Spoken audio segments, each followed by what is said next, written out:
नमस्कार, स्वागत है आपका हमारे खास शो मुद्दे की बात में। कृषि कानून पर जहां सरकार और किसान के बीच बात नहीं बन पा रही, वहीं अब सुप्रीम कोर्ट के बीच का रास्ता निकालने की उम्मीद नजर आ रही है। बड़ी बात यह है कि कृषि कानूनों से पहले किसानों द्वारा रोड जाम कर दिए जा रहे हैं। प्रदर्शन को शीर्ष कोर्ट ने गैर संवैधानिक बताया है और कृषि कानूनों को लेकर कमेटी गठित करने के संकेत दिए हैं, जो सरकार और किसानों से बात कर बीच का रास्ता निकाल सके। नए कृषि कानूनों के खिलाफ हो रहे विरोध प्रदर्शन को लेकर सुप्रीम कोर्ट ने सुनवाई की। सुप्रीम कोर्ट ने किसानों द्वारा किए जा रहे विरोध प्रदर्शन के तरीकों को गलत बताया। सुप्रीम कोर्ट का कहना है कि विरोध तब तक संवैधानिक दायरे में रहता है जब तक वो संपत्ति या जीवन को नुकसान ना पहुंचाए। आज का मुद्दा यही है और इसी पर डिबेट करके हम बातचीत करके ये जानने की कोशिश करेंगे कि किसानों द्वारा जो प्रदर्शन किया जा रहा है वो संवैधानिक है या नहीं है। दूसरी बात ये भी करेंगे कि बीच का रास्ता आखिर क्यों नहीं निकल पा रहा है, क्योंकि कई जगह तस्वीरें ऐसी सामने आई जहां किसानों ने बैरिकेडिंग तोड़ी, कई जगह तस्वीरें ऐसी सामने आई जहां किसानों के ऊपर वाटर कैनन्स और आंसू गैस के गोले छोड़े गए और वार्ता भी हुई, लेकिन जितने भी स्तर की वार्ता हुई नतीजा कुछ नहीं निकला। तो चलिए इसी पर चर्चा करते हैं और सबसे पहले आपको रूबरू कराते हैं उन मेहमानों से जो आज हमारे साथ पैनल में मौजूद हैं। आपको बता दें, बीजेपी से नेता अमित त्रिपाठी जी हमारे साथ हैं। अमित जी, स्वागत है आपका। हमारे साथ वेद प्रकाश, किसान नेता, जुड़े हैं। वेद प्रकाश जी, बहुत स्वागत है आपका। हमारे साथ हमारे सहयोगी अजय सिन्हा जी हैं। अजय सिन्हा जी, धन्यवाद जुड़ने के लिए। और कानून विश्लेषक दिलीप यशवर्धन जी कुछ ही देर में हमारे साथ जुड़ेंगे। तो सबसे पहला सवाल लेकर मैं अजय जी के पास जाना चाहूंगी। अजय जी, सुबह से ही हम इस रिपोर्ट पर लगे हुए हैं, जिस तरीके से सुप्रीम कोर्ट में सुनवाई चल रही है और ये डिबेट हम पहले भी कर चुके हैं कि किसी एक का मौलिक अधिकार दूसरे के मौलिक अधिकारों का हनन नहीं होना चाहिए। तो इस वक्त जो सुप्रीम कोर्ट की सुनवाई हुई, जो बातें सुप्रीम कोर्ट द्वारा कही गई, आपका क्या टेक है इस पर? देखिए, काफ़ी लंबे समय से बात चल रही है किसानों और बीजेपी के बीच, और बीजेपी नए कृषि कानूनों को लेकर जो भी लूप होल्स हैं उसको लेकर प्रस्ताव लगातार पेश करती जा रही है किसान संगठनों के सामने। लेकिन किसान संगठन एक मांग पे अड़े हुए हैं कि कानूनों को वापस ले लिया जाए।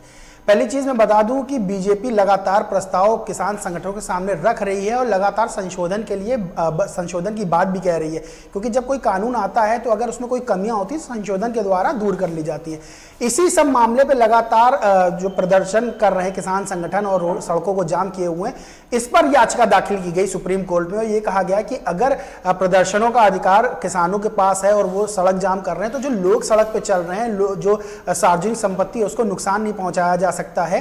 और जो प्रदर्शन का अधिकार है वो किसी के जीवन जीने की स्वतंत्रता को नहीं छीन सकता है। इसी पर याचिका दाखिल हुई, जिसपे सुप्रीम कोर्ट ने सुनवाई की और आज सुनवाई में सुप्रीम कोर्ट ने साफ तौर पे ये कह दिया कि प्रदर्शन करने का अधिकार या विरोध करना संविधान में दिया गया है, लेकिन संवैधानिक रूप से होना चाहिए। विरोध करने का मतलब ये नहीं कि संपत्ति या जीवन को जो है खतरे में डाला जाए या उस पर विरोध का अधिकार जो है संपत्ति या जीवन पर भारी पड़ जाए। तो इसको लेकर सुप्रीम कोर्ट ने साफ तौर पे कह दिया कि बिल्कुल भी इस तरह का विरोध करने का जो है अधिकार नहीं दिया गया, संवैधानिक रूप से तो बिल्कुल नहीं दिया गया है कि किसी के जीवन या संपत्ति के ऊपर हो। सबसे बड़ी बात यह है कि आपको बता दें, सुप्रीम कोर्ट अभी कृषि कानून पर बात नहीं कर रहा है, वो अभी बात कर रहा है कि जो विरोध प्रदर्शन हो रहे हैं उनका तरीका सही है या गलत। और सुप्रीम कोर्ट आज की सुनवाई ही उससे साफ पता चल रहा है कि सुप्रीम कोर्ट कहीं ना कहीं जो किसान आंदोलन चल रहा है उसके तरीकों से खुश नहीं है। इसीलिए वो कमेटी गठन की बात भी कह रहा है, जो सरकार और किसान संगठनों के बीच बात करेगी और कोई हल निकालेगी, क्योंकि सुप्रीम कोर्ट साफ तौर पे ये बात कह चुका है कि बातचीत से ही हल निकलेगा। प्रदर्शन आप कितने दिन करेंगे उसकी भी समय सीमा है। प्रदर्शन का तरीका क्या है वो सुप्रीम कोर्ट ने पहले कह दिया कि वो संवैधानिक तरीका बिल्कुल नहीं हो सकता जिस तरह से प्रदर्शन किया जा रहा है। और सरकार भी, जहां सरकार की बात करें, सरकार भी लगातार ये बात किसान संगठनों से कह रही है कि हम प्रस्ताव ला रहे हैं, आप बातचीत करिए, बातचीत के द्वारा हल निकाला जाए। बिल्कुल। तो यहाँ पर सुप्रीम कोर्ट द्वारा यह कहा गया कि विरोध से किसानों को रोका नहीं जा सकता, विरोध करना उनका मौलिक अधिकार है और वो विरोध कर सकते हैं। दूसरी तरफ सुप्रीम कोर्ट द्वारा यह भी कहा कि किसी शहर को बंधक बनाकर विरोध नहीं किया जा सकता, जीवन और संपत्ति को नुकसान नहीं पहुंचा सकते, विरोध करने के तरीके पर गौर करिए। तो ये तमाम चीजें जो हैं वो सुप्रीम कोर्ट द्वारा कही गई हैं। किसान आंदोलन पर यह सुनवाई हुई है। अब सवाल यह खड़ा होता है कि किसानों और सरकार के बीच में जो वार्ता हुई वो अभी तक उसका कोई नतीजा क्यों नहीं निकल पा रहा है, क्योंकि कहीं ना कहीं वजह यही है कि विरोध प्रदर्शन और ज्यादा बढ़ता जा रहा है और क्योंकि विपक्षी पार्टियां अब इसका जो है बड़े स्तर पर हिस्सेदारी इसकी ले चुकी हैं, हिस्सेदार बन चुकी हैं और उसकी वजह यह है कि विरोध का जो दायरा है वो बहुत ज्यादा बढ़ता जा रहा है। हमारे साथ दिलीप यशवर्धन जी भी जुड़ चुके हैं, कानून विश्लेषक हैं। दिलीप जी, बात यह हो रही है कि विरोध हो रहा है, मौलिक अधिकार है विरोध करना, लेकिन दूसरी तरफ क्योंकि याचिका सुप्रीम कोर्ट में दायर की गई तो यहां पर अब बात यह हो रही है कि विरोध करना कितना कानूनी है और तरीके जो हैं वो कौन कौन से हो सकते हैं विरोध करने के। मौजूदा जो तरीके हम देख रहे हैं और यहाँ पर अब क्योंकि पॉलिटिकल पॉइंट ऑफ व्यू से मुझे लगता है कि कोई बात हमें नहीं करनी चाहिए, एक तरफ किसान है, दूसरी तरफ सरकार है। इस वक्त जो स्थिति है बॉर्डर्स की, उसके बारे में क्या कहेंगे आप? देखिए, इसमें कोई शक नहीं है कि धरना प्रदर्शन करना, अपनी बात को कहना, ये सबका संवैधानिक अधिकार है, कानूनी अधिकार है। लेकिन उसमें एक बात स्पष्ट लिखी है कि आपको पीसफुल प्रोटेक्शन का अधिकार है। पीसफुल प्रोटेक्शन का मतलब कि आपके प्रोटेक्शन की वजह से, आपके धरना प्रदर्शन की वजह से किसी को भी डायरेक्ट और इनडायरेक्ट रूप से हानि नहीं होनी चाहिए। लेकिन ये जो धरना प्रदर्शन आज की डेट में चल रहा है, इसे इनडायरेक्ट रूप से बहुत लोगों को हानि हो रही है। डायरेक्ट रूप से एक तो जो किसानों की मौत हो रही है वो अफसोसजनक है, लेकिन उसके अलावा जो इनडायरेक्ट रूप से वो जो बॉर्डर है वो पूरा इंडस्ट्रियल एरिया है। वो उस इंडस्ट्रियल एरिया में इस धरना प्रदर्शन की वजह से लगभग सारी फैक्ट्रियां आज बंदी की कगार पर हैं और वहां पर बहुत सारे लोगों का रोजगार चला गया है। रोजगार जाने की वजह से वहां पर काम बिल्कुल ठप है, करोड़ों रुपए का व्यापार ठप है इस समय फैक्ट्री मालिकों का, जिसकी वजह से गवर्नमेंट एक्सचेकर को भी नुकसान हो रहा है। तो अगर हम कानून के दायरे में देखेंगे तो कानूनी रूप से ये जो धरना प्रदर्शन है कहीं से भी वैधानिक नहीं है। इसीलिए सुप्रीम कोर्ट ने उसके जो धरने का तरीका है उसके ऊपर नाराजगी जताई है। सरकार से उन्होंने ये भी कहा कि कानून को होल्ड कर लीजिए, जिसपे एजी ने साफ मना कर दिया कि हम कानून को होल्ड नहीं कर सकते। अगर हमने कानून को होल्ड कर दिया तो किसान अपनी बात पे अड़े रहेंगे। और ये बात उन्होंने लिखित में दाखिल करी कि किसान सिर्फ हाँ और ना में जवाब चाहते हैं। देखिए, मैं इस बात को बार बार ये बात कह चुका हूं कि यहां पर मैं किसानों का विरोध नहीं कर रहा हूं, लेकिन किसानों को क्या चाहिए ये किसान क्लियर नहीं है। किसान चाहते क्या है? जब धरना शुरू हुआ था तो एमएसपी का एक पॉइंट था कि एमएसपी को कानूनी रूप दे दिया जाए। तो एमएसपी लीगल राइट पहले भी नहीं था, आज भी नहीं है। एमएसपी को लेकर के इस नए कानून में कुछ नहीं कहा गया। वो एमएसपी से बात बढ़ते बढ़ते और चीजों पर आई कि हमारी जमीनें चली जाएंगी। जमीनें जाने का कहीं कोई पॉइंट नहीं, कहीं कोई प्रावधान नहीं है, क्योंकि जमीन जो है वो इमूवेबल प्रॉपर्टी है और जो कॉन्ट्रैक्ट फार्मिंग है वो सिर्फ मूवेबल प्रॉपर्टी के लिए है। तो जमीनें चली जाएंगी, ये एकदम 100% मिथ्य है। इसमें कानूनी रूप से, राजनीतिक रूप से कहीं कोई भी आधार नहीं है। तो ये आधार गलत हुआ। उसके बाद धीरे धीरे सरकार ने 14 पॉइंट्स पर अमेंडमेंट करने की तैयारी कर दी, उनको लिखित में दे दिया, लेकिन किसान फिर पलट गए। अब किसानों का सिर्फ एक कहना है कि कानून वापस हो जाए। देखिए, कानून पूरी तरीके से खराब तो हो ही नहीं सकता है। अब ये जो लैंग्वेज है, किसानों की लैंग्वेज नहीं हो सकती है। और मैंने पहले भी कहा था और मैं फिर कह रहा हूं कि किसानों की तरफ से जो लोग भी किसानों का प्रतिनिधित्व कर रहे हैं उनको कानून की बारीकियों की जानकारी नहीं है, क्योंकि ना तो उन्होंने इस बात का कोई कंपैरिजन दिया है कि पहले क्या अच्छा था और अब क्या खराब हो गया है। अगर पहले चीजें अच्छी थीं तो फिर पहले किसानों की हालत क्यों खराब थी? तो कानूनी रूप से इस धरने का आधार बिल्कुल नहीं। इस बात को मैं कई बार डिबेट्स में कह चुका हूं कि कानूनी रूप से इस धरने का कोई आधार नहीं है। किसानों को नहीं पता है कि उनको चाहिए क्या, क्योंकि यहां देखिए, अगर कानूनी रूप से ही बात करी जाए, अगर मैं कोर्ट में कोई दलील लेकर के जाता हूं तो मेरी पिटीशन में साफ लिखा होता है कि ये ग्रीवांस है मेरा, कोर्ट उसी पर डिसीजन देती है। तो यहां अगर किसान अपनी बात को लेकर के धरने पर बैठे हैं तो उनको अपना ग्रीवांस पता होना चाहिए कि हमको ये बदलाव चाहिए। पूरा कानून खराब है, इसका मतलब ये किसानों की बात नहीं हो सकती, इसके पीछे कोई ना कोई चाल जरूर है। ठीक है, और यस और नो की डिमांड करना कहीं ना कहीं अब इसको और ज्यादा मुश्किल बना रहा है कि सुलझने में इतना टाइम लग रहा है। वेद जी, आपसे यही सवाल पूछना चाहेंगे, क्योंकि अब सुप्रीम कोर्ट का इंटरफेरेंस भी हो चुका है। वहीं दूसरी तरफ यस और नो की मांग करना, क्या आपको नहीं लग रहा कि ये किसानों के पॉइंट पर गलत है? देखिए, हमने ये कहा कि जो कानून बना है वो कानून किसानों के हित में नहीं है और हमने उसकी दलील दी। हमने साथ साथ में ये कहा कि कानून में ये संशोधन हम चाहते हैं। हमारे राष्ट्रीय किसान मंच ने एक 7 सूत्रीय अमेंडमेंट करने के लिए एक फार्मूला प्रधानमंत्री जी को और कृषि मंत्री जी को भेजा। हम ये चाहते हैं कि जैसे मिनिमम सपोर्ट प्राइस हमें मिलता है, एमएसपी, ये बात बिल्कुल सही है कि इसके पहले जो स्वामीनाथन रिपोर्ट आई थी उसमें यह कहा गया कि केवल देश का 6% किसान ही एमएसपी पर अपना उपज को अपनी बेच पाता है। लेकिन हम ये चाहते हैं कि जिस तरीके से हमारे बीच से एक बिचौलिया जा रहा है, दूसरे बिचौलिए के आने की आहट है हमको कि वो आएगा और हमारी उपज को अपने मूल्यों पर खरीदेगा।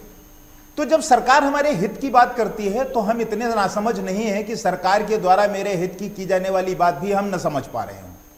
हम इस बात को समझ पा रहे हैं कि सरकार हमारे हित की बात करने को तैयार है, तो फिर सरकार इस अमेंडमेंट के लिए आखिर तैयार क्यों नहीं हो रही? सरकार की ऐसी कौन सी व्यवस्था है? नंबर 1। नंबर 2, रही बात आंदोलन की, क्या हम किसानों का ही आंदोलन ऐसा है जिससे देश में या प्रदेश में या दिल्ली में इस तरीके की व्यवस्था पैदा हुई है? क्या इसके पूर्व में आंदोलन के कोई और स्वरूप थे? क्या रोड जाम नहीं होता था? क्या धरना प्रदर्शन नहीं होते थे? क्या लोगों को परेशानियां नहीं होती थी? सब होता था। लेकिन किसानों की इस बात को लेकर के इतना बड़ा हंगामा कि साहब रोड आज ही खाली करिए। शाहीन बाग का रोड कितने दिन ब्लॉक रहा, इसको लेकर के कोई विवाद नहीं पैदा किया गया, कोई बवाल नहीं पैदा किया गया, महीनों गुजर गए। हम देश के सभी नागरिकों से यह गुजारिश करते हैं कि हम किसान आपके बीच के हैं, हमारी समस्याओं का समाधान होना चाहिए, उसमें आप हमारा सहयोग करें। हम किसी में बाधा पैदा करने के लिए, किसी को परेशान करने के लिए, कहीं उलझन पैदा करने के लिए अपना आंदोलन नहीं चला रहे। लेकिन उसी के लिए तो बीच का रास्ता निकालने की बात हो रही है वेद जी, लेकिन आप लोग तो यस और नो पर अटके हुए हैं। हम तो यही सवाल खड़ा कर रहे हैं। देखिए, सरकार ने यह कहा कि हम 14 सूत्री फार्मूले को अमेंडमेंट करने के लिए और इस पर बहस करने के लिए तैयार है। लेकिन जब उन बिंदुओं को अमेंडमेंट करने की बात आती है तब सरकार डेट बढ़ा देती है कि अब इस पर चर्चा 7 तारीख को होगी, अब इस पर चर्चा 10 तारीख को होगी, 9 तारीख को होगी। कोई फार्मूला सरकार लेकर के हम किसानों के बीच में आए कि ये किसान आपको संशय था, इसको हमने समाप्त कर दिया है, ये हमने इसमें ऐड कर दिया है, अब आप इस पर सहमत हो जाइए, अगर कोई परेशानियां आएंगी तो भविष्य में हम इसे देखेंगे। सरकार ने ऐसी कोई पहल आज तक की ही नहीं। यानी कंफ्यूजन फैलाया जा रहा है लेकिन फैसला नहीं लिया जा रहा है। चलिए अमित जी, आप इसी ये जो सवाल खड़े किए हैं वेद जी ने, इन्हीं के जवाब आपसे ले लेते हैं। पहली चीज तो ये कि जब किसान पहले आए कि हमारी इन मांगों को माना जाए, तब उनको उसी वक्त जब आपकी वार्ता हुई तब क्यों नहीं माना सरकार ने? उसके बाद डेट पर डेट देते रहे, उसके बाद अब स्थिति ये हो गई है कि पूरी सिचुएशन जो बातचीत की है वो ब्लॉक हो गई है, कोई भी फैसला नहीं निकल रहा है। और बड़ी दुख की बात यह है कि कई लोग जो हैं वो इस प्रदर्शन में अपनी जान गंवा रहे हैं। कड़ाके की ठंड है दिल्ली बॉर्डर पर। देखिए हीना जी, मैं इन्हीं का जवाब दे देता हूं। किसान नेता का कहना है कि सरकार बातचीत करती नहीं है और जो अमेंडमेंट है उसमें समय बढ़ा देती है। आज ही आपने देखा कि जब हमारे यहाँ एजी ने वहाँ पर सुप्रीम कोर्ट में कहा कि भाई किसान हाँ ना के ऊपर जाता ही नहीं है। पहले इन्होंने जब ये आंदोलन करने दिल्ली की तरफ कूच किया इन्होंने, तो इनकी साफ मांगे थी, 3 मांगे थी जो सबसे बड़ी थी कि हमें लिखित एमएसपी चाहिए, मंडी के बाहर टैक्स की व्यवस्था खत्म होनी चाहिए, इसकी भी लिखित में इनको चाहिए था, और हमारी जमीन कहीं भी बंधक ना हो। इन तीनों के लिए सरकार ने लिखित में इनको देने के लिए भी कहा। अब इनकी जब मांग पूरी हो जाती है तो ये कहते हैं कि हमें कानून ही खत्म होना चाहिए। आज मुझे बताइए ना हिना जी कि क्या कानून खत्म होने से किसानों की जिंदगी में खुशहाली आ जाएगी? क्या 70 सालों से किसान खुशहाल था क्या? आज अगर हम एक व्यवस्था दे रहे हैं कि किसान अपनी उपज को कहीं मंडी से बाहर भी जाके बेच सकता है, तो उसमें समस्या क्या है? आज ये लोग सिर्फ किसान के नाम पर अपनी राजनीति को चमकाने का प्रयास कर रहे हैं, वो आपके सामने दिख रहा है। मैं कहना चाहता हूं आपसे कि जिस तरीके से लगातार आए दिन प्रदर्शन हो रहे, आप सुप्रीम कोर्ट ने भी, हम भी यही कह रहे हैं कि प्रदर्शन कोई रास्ता नहीं है, आइए आप संवाद कायम कीजिए। लेकिन इनका एक नेता उठ के खड़ा हो जाता और कहता नहीं हमें बात ही नहीं करनी है सरकार से। सरकार तो अपनी तरफ से लगातार बातचीत करने के लिए इनको न्योता भेज रही है। इनको जब ये बैठक में आते हैं, इनको भोजन की व्यवस्था सरकार कराती है, उसको भी ये ठुकरा देते हैं। तो इस तरीके से अगर हट की राजनीति होगी तो शायद ये लोकतंत्र के लिए अच्छा संदेश नहीं है। किसान हमारे भाई हैं, किसान हमारे देशभक्त हैं, किसानों के लिए ही फैसले लिए जा रहे हैं। और आज मैं बताऊं, सबसे ज्यादा केवल उत्तर प्रदेश की बात करूं तो एमएसपी पर ही 36 लाख ट्रिलियन धान खरीदा जा चुका है। तो ये इस तरीके की व्यवस्था जब सरकार ने की है तो भी इनको समस्या है। देखिए, समस्या किसान को नहीं है। मैं आज आपको बता दूं, आज ये आंदोलन एक राजनीतिक भेंट चढ़ चुका है। इसके अंदर कई लोग अपनी राजनीतिक रोटियां सेकने का प्रयास कर रहे हैं, लेकिन सरकार पूरी तरीके से प्रतिबद्ध है, किसानों के हितों के साथ खिलवाड़ नहीं करेगी। लेकिन जो किसान की आंदोलन की आड़ में देश विरोधी ताकतों के साथ देश को गुमराह करने का प्रयास करें, उनके भी षड्यंत्रों को कामयाब नहीं होने अमित जी, देंगे। पहली बात तो ये बात कहना कि देश विरोधी ताकतें इस आंदोलन का हिस्सा बन गई हैं, ये आपके स्तर पर बहुत ही छोटी बात है। किसान आंदोलन कर रहे हैं, उसमें विपक्षी पार्टी राजनीति कर रही है। जब आप विपक्ष में थे तब आप आंदोलन की राजनीति नहीं करते थे, तब आप अन्ना हजारे के साथ राजनीति जाके आपने नहीं की थी क्या? तो ये बात कतई गलत है कि देश विरोधी ताकतें बीच में आ गई है। ये आप खुद उन किसानों की बेइज्जती कर रहे हैं जो अपनी जान गंवा रहे हैं। नहीं हो गई है। खालिस्तानी सपोर्टरों का झंडा लेकर हमारा किसान भाई नहीं निकलेगा बाहर। किसानों की अपनी समस्या थी, 70 सालों से किसान हमारा परेशान था, तब उसने इस तरह की घटना को अंजाम नहीं दिया। आज क्यों खालिस्तानी बैनरों के तले वो जाकर विरोध प्रदर्शन कर रहा है? क्यों आज वो चलता ट्रैक्टर जाकर पुलिस कर्मियों पे चढ़ा देगा? क्यों वो तलवारें लहराकर कहता है कि इंसाफ होगा? क्यों वो देश के प्रधानमंत्री जी को बेहद अपशब्द शब्दों का प्रयोग कर रहा है? आप मुझे बताइए ना। इसका जवाब वेद जी से ले लेते हैं। जी वेद जी, देखिए, एक बात मैं आपको बताऊं, यह तो बात अलग है कि हम देशभक्त और सारे के सारे हिंदुस्तान में बैठे हुए लोग देशद्रोही, जो हमारा ऐसा है कि हम देशद्रोही नहीं हैं, हम किसान हैं। और हम उस समय भी देश के साथ खड़े रहे जब कोरोना संकट काल में कोई आदमी घर से निकलने को तैयार नहीं था। उस समय भी हम दूध की, सब्जी की, अन्न के उत्पादन करते हुए देश के साथ कंधे से कंधा मिला के खड़े रहे। अब हमारे भाई साहब का कहना है कि देश विरोधी जो ताकतें हमारे आंदोलन में आ गई हैं, आपको लगता है कि ये लोग देश विरोधी हैं या ये टुकड़े टुकड़े गैंग के हैं या इन लोगों की गतिविधियां ठीक नहीं है? आप उनके खिलाफ कार्रवाई करें। अगर हमारे संगठन इस बात का विरोध करें तो आप ये कह सकते हैं कि आप इनके साथ सहमत हैं या आपकी इसमें सहमति है। दूसरी बात, 10,000 करोड़ रुपया उत्तर प्रदेश में गन्ना किसानों का बकाया है, इसके ऊपर सरकार कोई बात नहीं करती। सरकार कहती है आप गन्ना बेचिए, 14 दिन पे भुगतान लीजिए। क्यों? सरकार कौन होती है हम किसानों से ये कहने वाली कि गन्ना आज आप बेचिए और भुगतान 14 दिन के बाद लीजिए? सरकार हमारी है, सरकार हमने बनाया है। सरकार को हमारी हिमायती होकर के यह स्पष्ट कहना चाहिए कि आज गन्ने का भुगतान होना चाहिए और आज ही गन्ना बिकना चाहिए। हम गन्ना बेच करके आए फिर 14 दिन तक इंतजार क्यों करें? सरकार को इस पे हमारे बारे में पहल करनी चाहिए, लेकिन सरकार इसकी पहल नहीं करती। सरकार कहती है कि गन्ना आज आप बेचिए, 14 दिन में आपको भुगतान मिलेगा। इसी तरीके से इस बिल में यह कहा गया है कि आप अपना उपज बेचिए और 3 दिन में आपको भुगतान मिलेगा। अगर भुगतान नहीं मिलता है तो आपको एसडीएम के पास जाने का अधिकार सुरक्षित है। भाई, ये कौन सा तरीका है कि हम आज अपनी फसल बेचें और 3 दिन के बाद भुगतान लें? हम आज अपना गन्ना बेचें, 14 दिन के बाद भुगतान लें। हम इस साल गन्ना बेचें, अगले साल भुगतान लें। सरकार इसके बारे में किसानों के हित में क्यों नहीं सोचती? मैं ये पूछना चाहता हूं। अमित जी, देखिए, मैं कहना चाहता हूं कि जो ये बात कह रहे हैं, सबसे पहले उत्तर प्रदेश में जब 2017 में सरकार बनी थी तो पहली कैबिनेट में फैसला गन्ना किसान हो या किसान हो, पूरे 36 लाख करोड़ का कर्जा माफ किया गया था योगी जी की सरकार ने। पहली कैबिनेट में फैसला हुआ था।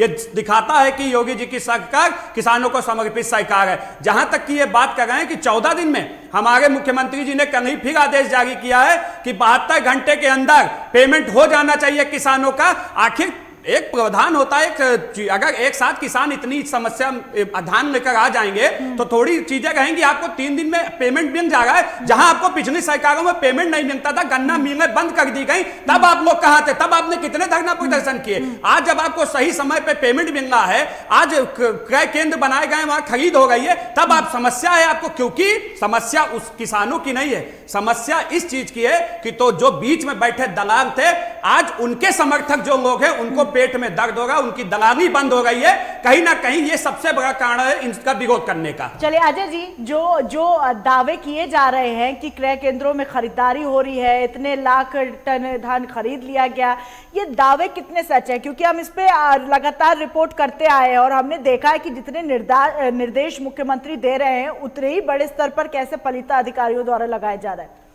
देखिए, जो नए कृषि कानून आए हैं, अब नए कृषि कानून आने के बाद इतना विरोध प्रदर्शन हो रहा है, सरकार घेरा जा रहा है।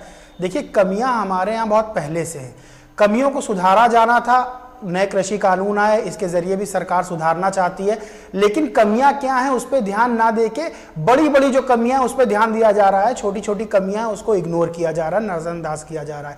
होता क्या है कि जो क्रय केंद्र है उस पर धान जब बेचने किसान जाता है तो कई कई दिनों तक इंतजार करना पड़ता है, और जब बारिश का सीजन है या उनको लगता है कि मेरा धान जो है लाइन में लगे लगे खराब हो जाएगा, तो होता क्या है कि वो जो है जो बीच के बिचौलिए होते हैं उनको वो धान अपना सस्ते दर में बेच देते हैं, तो वो क्रय केंद्र तक जा ही नहीं पाते। इसमें भी एक बहुत बड़ा घोटाला होता है कि बिचौलिए और जो अधिकारी हैं वहां के वो मिली भगत करके 1800 रुपए का अगर पर क्विंटल धान है तो उसको 1200-1100 में खरीद लेते हैं और फिर जाके उसको आगे फिर क्रय केंद्र में बेच देते हैं। ये सरकार तो पैसा दे रही है, सरकार 1880 रुपए मूल्य दे रही है, लेकिन वो बीच का जो 600-700 रुपए का जो घोटाला है पर क्विंटल पे, वो जो है वो बिचौलियों और अधिकारियों की जेब में जा रहा है, सीधे ब्लैक मनी इकट्ठा हो रहा है। देखिए, अगर हम बात करें जमीनी स्तर की, तो जमीनी स्तर पे बात कुछ अलग है। देखिए, सरकार पैसा देती है, लगातार पैसा दे रही है, लेकिन बीच में जो बड़ा झोलझाल पैसे का हो रहा है, जो आप बता दें एक एक अधिकारी जो जिला स्तर पर तैनात है वो 2-2, 3-3 करोड़ रुपए धान खरीद में अपनी जेब में भर रहा है। यही सच्चाई है, यही रिपोर्ट है, लेकिन सरकार तक ये बात पहुंच रही है, नहीं पहुंच रही है, सरकार की तरफ से पैसा आ रहा है। नए कृषि कानूनों की अगर बात कर लें तो देखिए, कोई भी कानून जब सामने आता है, जब किसी मुश्किल को हटाने के लिए, जब किसी कमी को दूर करने के लिए कानून लाया जाता है तो उसमें कुछ कमियां होती हैं संविधान में, इसलिए प्रावधान संशोधन का दिया गया, संशोधन करके उन कमियों को दूर किया जाता है। अगर ये कहा जाए कि पूरा कानूनी कंडम है, पूरा कानून खराब है, तो ऐसा नहीं कि कानून 4 सांसद मिलकर बना लेते हैं। कानून के पूरी संसद बैठती है, राज्यसभा लोकसभा होती है, राष्ट्रपति के पास जब बिल जाता है तब जाके वो कानून बनता है। इसके लिए विशेषज्ञों की राय भी ली जाती है। कोई भी कानून पूरी तरह से खराब नहीं होता है, उसमें कमियां होती है, कमियों को दूर करने के लिए ही सरकार लगातार प्रस्ताव दे रही है। लेकिन जो किसानों का इस समय किसानों की मांग है कि हाँ या ना में, अगर कानून वापस करना है, कानून नहीं वापस करना है, तो देखिए आज अगर सरकार, भविष्य के लिए बता दूं मैं कि सरकार अगर कानून वापस ले भी लेती है, कि कह देती है ठीक है कानून वापस ले, तो भविष्य में फिर कोई भी कानून नहीं आ पाएगा। कोई भी कानून आएगा उसका विरोध किसान नहीं, कोई और लगातार विरोध होगा, कानून लगातार वापस आते रहेंगे। देखिए, सुधारों के लिए भारत एक बहुत बड़ा देश है, लोकतंत्र सबसे मजबूत है यहाँ का। अगर लोकतांत्रिक सुधारों के लिए कोई कानून लाया जाता है तो उसमें कोई कमियां हो तो उसको संशोधन करिए, लेकिन कोई कानून पूरी तरह से वापस नहीं हो पाता है। बड़ी बात यह जो प्रदर्शन का तरीका है, तो हमारे यहाँ संविधान में वाक्य अभिव्यक्ति की स्वतंत्रता भी है और हमारे यहाँ संविधान में दैहिक जीवन की स्वतंत्रता भी है। यह नहीं होना चाहिए कि हम अपनी अभिव्यक्ति को इतनी बुलंद कर दें, अपने मौलिक अधिकारों को इतना मजबूत बता दें कि हम दूसरे के जो मौलिक अधिकार हैं, दूसरे की जो स्वतंत्रता है, उसका हनन कर लें। यह नहीं होना चाहिए। सुप्रीम कोर्ट की जो टिप्पणी है आज की, वो इसलिए है कि आपको अधिकार अगर विरोध करने का दिया गया है, संविधान ने अधिकार दिया है, तो संवैधानिक ही होना चाहिए, वो असंवैधानिक नहीं होना चाहिए। बिल्कुल। दिलीप जी, एक सवाल आपसे पूछना चाहूंगी। पहली बात तो जो नया कानून सरकार द्वारा बनाया गया है, क्या आपको नहीं लगता कि इससे जो छोटे छोटे किसान हैं उनको कहीं ना कहीं नुकसान होगा, क्योंकि वो इतनी बड़ी व्यवस्था को समझने में और उसको अपने किसानी में लागू करने में कहीं ना कहीं उन्हें नाकामी होगी, पहली चीज़। दूसरी चीज़ ये कि किसान लगातार ये कह रहे हैं कि कोई भी विपक्षी पार्टियां जो हैं वो हमारे आंदोलन से ना जुड़े, क्योंकि इससे हमारा आंदोलन कमज़ोर हो रहा है। इससे ये चीज़ तो स्पष्ट हो रही है कि किसानों को जो अपनी बात सरकार के समक्ष रखनी है वो इसे किसी की भी मदद के बगैर सरकार के समक्ष रखना चाहते हैं। और जो बैठे हुए हैं बॉर्डर पर वो वही अन्नदाता है जिन्होंने, चाहे कोरोना काल की बात कर लें या सालों साल की बात कर लें, उन्होंने पूरे देश को खाना खिलाया है। हिना जी, किसान इस देश का भगवान है। धरती का सीना चीर करके खुद भूखा रह के हमारा पेट भरता है, इसके लिए वो पूजनीय है। लेकिन पूजनीय होने का मतलब ये नहीं होता कि आपको किसी गलत बात पे हठ धर्मिता अपना लेनी चाहिए। मैं वेद जी की बातों को थोड़ा सा रिपीट करूंगा। वेद जी अभी प्रदर्शन की बात करते करते उत्तर प्रदेश सरकार पर आ गए थे कि यहाँ गन्ने का मूल्य 14 दिन में मिल रहा है। यही कमी है इस आंदोलन में। ये जो उत्तर प्रदेश का डिसीजन है, इसका इस कानून से कोई लेना देना नहीं है। ये केंद्र सरकार और राज्य सरकार दोनों अलग अलग है। ये सरकार, ये कानून केंद्र सरकार ने पास किया है। 14 दिन में गन्ने का पेमेंट ये राज्य सरकार का है और दोनों का आपस में कोई तालमेल नहीं है। अगर आप इस बात को इस आंदोलन से मिलाएंगे तो यही कमी इस आंदोलन में है कि किसान को एग्जैक्टली क्या चाहिए ये किसान को नहीं पता है। कानून में कमी कहां है, इस पर कोई किसान बात नहीं कर रहा है। 14 अगर सरकार बात नहीं करना चाहती तो 6 बार 7 बार आपके साथ टेबल पे नहीं बैठती, 14 संशोधन लेकर के आपके सामने नहीं आती। इसका मतलब किसान आपकी बात को समर्थन दे रही है। लेकिन ये जो आपकी हठधर्मिता है, अब आप देखिए कि जो कॉन्ट्रैक्ट फार्मिंग का कॉन्सेप्ट आया है कितना बढ़िया आया है। वे जिस बात को समर्थन देंगे मेरी बात को, कि पहले हजारों बार ये न्यूज आ चुकी है कि एक किसान ने पैसे की कमी की वजह से आत्महत्या कर ली। उसके पास पैसे नहीं थे कि वो बीज, खाद, पानी अपने खेती पे लगा पाए। कॉन्ट्रैक्ट फार्मिंग में कितना बढ़िया प्रोविजन है कि अगर आपने कॉन्ट्रैक्ट फार्मिंग कर ली तो ना आपको लेबर के पैसे देने हैं, ना बीज के पैसे देने हैं, ना खाद के पैसे देने हैं, ना फसलों के नुकसान से आपको मतलब है। आपको तो एमएसपी वहां ऐसे ही मिल जा रही है। तो आपके सिर्फ खेत हैं और आपकी जो कॉन्ट्रैक्ट हो रहा है वो इमोल प्रॉपर्टी यानी कि सिर्फ फसलों के लिए हो रहा है। और उन फसलों को उगाने में आपको एक चवन्नी नहीं लगानी है, ना चौकीदारी करनी है। कॉन्ट्रैक्ट करने के बाद सारी जिम्मेदारी उस कॉन्ट्रैक्टर की हो गई। आप निश्चित होकर के चादर ओढ़ के सो जाइए। इससे अच्छी क्या बात हो सकती है। अगर नेचुरल कैलेमिटी की वजह से आपकी फसल खराब होती है तो भी आपको पैसा मिलेगा। तो आपको इनडायरेक्ट एमएसपी तो कॉन्ट्रैक्ट फार्मिंग थ्रू मिल ही रही है। मैं बार मैं वेद जी से भी ये सवाल करूंगा कि वेद जी, कानून में कहां कमी है ये बताइए। बाकी आपकी मांगे हो सकती हैं, वो जेन्युइन हो सकती हैं, मेरा उस पर कोई कमेंट नहीं है। कानून में कहां कमी है ये बताइए। पहले का कानून कैसे अच्छा था, अब का कानून क्यों खराब है ये बताइए। चलिए यही सवाल वेद जी से पूछ लेती हूं। तो जी, ये फाइनल कमेंट होगा वेद जी आपका, क्योंकि समय कम है, मुझे वाइंड अप करना है। जी, मैं एक बात ये कह रहा हूँ, मैं यशवर्धन जी की बात से सहमत हूँ और हमारे जो साथी हैं भाजपा से, उनकी बात से मैं सहमत हूँ कि हम अगर किसान इस बात को गंभीरता से नहीं समझ पा रहे हैं कि यह बिल जो है वो हम किसानों के बहुतायत हित में है या हमारी ये आशंकाएं हैं, तो सरकार को ये चाहिए था कि बिल लाए या लाने के पूर्व या लाने के बाद हम किसानों की समस्याओं का समाधान करते। अगर हमने शंका व्यक्त की थी कि इसमें यहां पे हमें संशय दिखाई देता है तो फिर सरकार उस संशय को समाप्त करती। और अगर हम उसको नहीं समझ पाते तो हम अपने जो यशवर्धन जी हैं, आप हैं, और लोगों के बीच में जाकर के उसको समझने का प्रयास करते। लेकिन सरकार ने ऐसा नहीं किया। सरकार ने सीधे ला करके बिल हमको थमा दिया कि ये व्यवस्था लागू हो गई है और इसके ऊपर अब काम करना। मैं एक बात समझाने का प्रयास तो जी मैं एक बात कहना चाहूंगा वेद साहब, ये बिल जो आया था, बिल और एक्ट में फर्क होता है। जब कोई भी कानून प्रपोज होता है तो वो बिल कहलाता है और जब वो प्रेसिडेंट से एसेंट दे दिए तब वो एक्ट बन जाता है। ये बिल जून में आया था और ये एक्ट सितंबर में बना था। 3 महीने का समय तब भी था आप लोगों के पास कानून को समझने के लिए और कानून पर पूरा विरोध करने के लिए। उन 3 महीनों में, 4 महीनों में किसी ने कोई विरोध प्रदर्शन नहीं किया। कानून बन जाने के बाद आपका विरोध शुरू हुआ। बिल इसीलिए होता है कि अगर कहीं कोई कमी है और आपके जितने किसान, और मैं फिर कह रहा हूं वेद जी कि आजादी के बाद से आज तक जितने किसान नेता और जितने किसान संगठन पैदा हो गए हैं, उन्होंने उतने नंबर जोड़ लीजिए, उतना परसेंट भी किसानों को चलिए फाइनल कमेंट अमित जी से। जी अमित जी, मैं इतना ही करना चाहता हूं। अभी हमने छोटे किसानों की बात की थी तो मैं आपको बता दूं, किसान अगर नाराज होता तो मैं आपको बता दूं, एक सरकार ने ऑनलाइन ऐप भी निकाला, नेशनल एग्रीकल्चर मार्केटिंग का, जिसमें अभी तक 1000 मंडियों ने रजिस्टर किया 21 प्रदेशों की, जिसमें 1 करोड़ 68 लाख किसान है, ट्रेडर जिसमें 1,51,000 है, और जो अभी तक सरकार ने फसल खरीदी है वो 613 करोड़ लाख खरीदी है। तो अब मुझे बताइए, अगर किसान नाराज होता तो क्या इतनी बड़ी रकम की फसल किसान खरीदता ऑनलाइन, तो ये सुविधा दी गई है, ये छोटे किसानों को घर बैठे सुविधा दी गई है। तो अगर ये व्यवस्था हमारी सरकार दे रही है तो आखिर कहां से समस्या आ रही है?